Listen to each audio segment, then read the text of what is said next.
भगवान बुद्ध यानी सिद्धार्थ बचपन से ही बहुत प्रेमपूर्ण स्वभाव के व्यक्ति थे।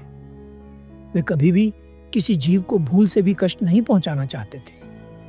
जब उन्होंने सत्य को प्राप्त नहीं किया था, तब भी वे इतने प्रेमपूर्ण थे कि सभी जीवों के प्रति करुणा का भाव रखते थे। एक बार जब भगवान बुद्ध के पिता को यह खबर मिलती है कि उनके पुत्र पिता बनने वाले हैं, तो वे खुशी के मारे झूम उठते हैं।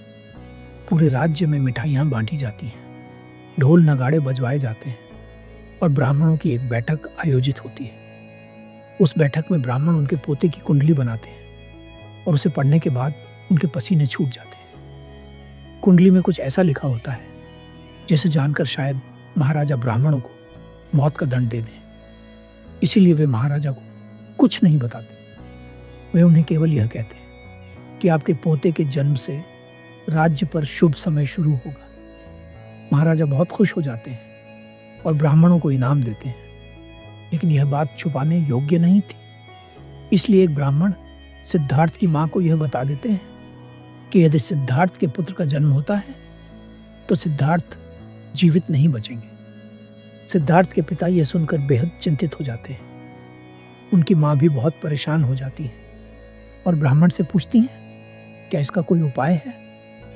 ब्राह्मण कहते हैं कि इस समस्या का समाधान कठोर तपस्या से हो सकता है। यदि सिद्धार्थ और यशोधरा कठोर तपस्या करें तो शायद यह समस्या टल सकती है। सिद्धार्थ और यशोधरा बहुत कठोर तपस्या करते हैं, फिर भी इसका कोई फायदा नहीं होता।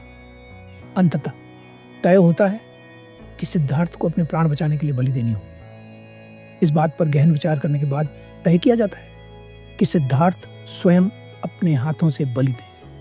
उन्हें बलिगृह में ले जाया जाता है। सिद्धार्थ वहां जाते हैं, लेकिन उनके हृदय में पीड़ा और करुणा का सागर उमड़ पड़ता है।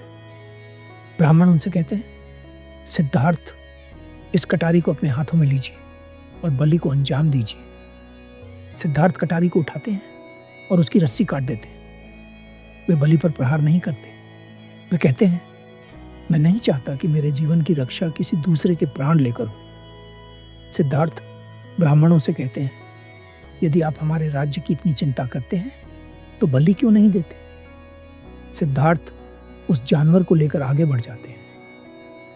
ब्राह्मण कहते हैं, सिद्धार्थ, आप गलत कर रहे हैं। सिद्धार्थ जवाब देते हैं, यदि मेरे जीवन की रक्षा किसी की जान लेने से होती है तो मैं ऐसा जीवन नहीं चाहता। मुझे विश्वास नहीं है कि ऐसा करने से किसी का भला होगा।